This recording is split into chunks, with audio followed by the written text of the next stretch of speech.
আজকের এই আমার জন্য অত্যন্ত গুরুত্বপূর্ণ একটি মুহূর্ত।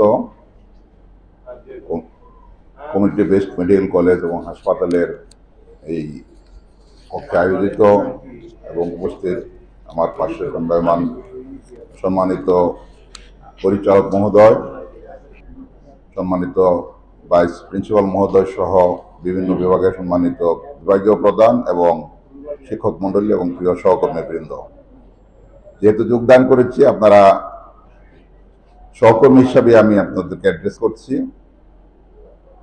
আমি আপনাদের একজন, আপনাদের সাথে ময়মনসিংহ মেডিকেল কলেজে দীর্ঘদিন চাকরি করেছি, অবসরে গিয়েছি নিয়ম মাফিক 3.5 বছর।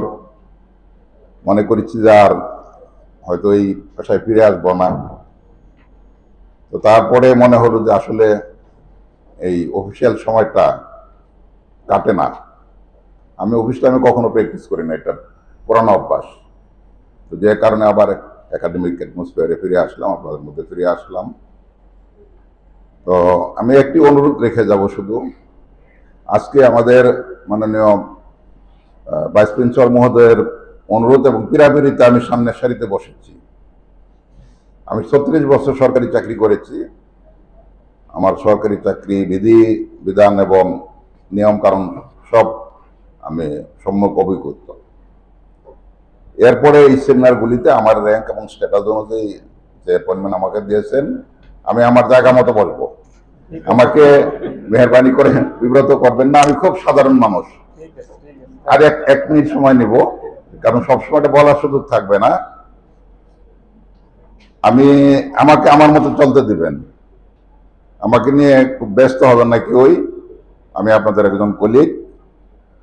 প্রত্যেক মানুষেরই দুটো পরিচয় থাকে। আমি ক্লিনিশিয়ান, এটি আমার সবচেয়ে বড় পরিচয়।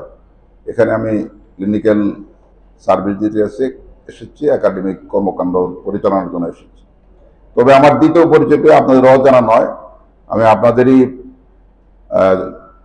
বলবো যে জাতীয় সংগঠন এবং প্রিয় সংগঠন বিএমএর দীর্ঘদিনের নেতৃত্ব দিয়ে এসেছি এবং এখনো কিন্তু ইনডাইরেক্টলি দিয়ে যেতে হচ্ছে। এখন আমি ওর থেকে পরিত্রাণ পাইনি। কাজে আমার ওই দ্বিতীয় পরিচয়টুকু বিশেষ প্রয়োজনে ব্যবহৃত হবে, এই প্রতিষ্ঠানের প্রয়োজনে এবং আপনাদের প্রয়োজনে। আমি আজকে আর কথা দীর্ঘায়িত করব না। আমাকে স্বাগত জানানোর জন্য আপনাদের সকলের কাছে কৃতজ্ঞতা প্রকাশ করছি। ইনশাআল্লাহ ভবিষ্যতে একসাথে কাজ করব। আপনাদেরকে ধন্যবাদ।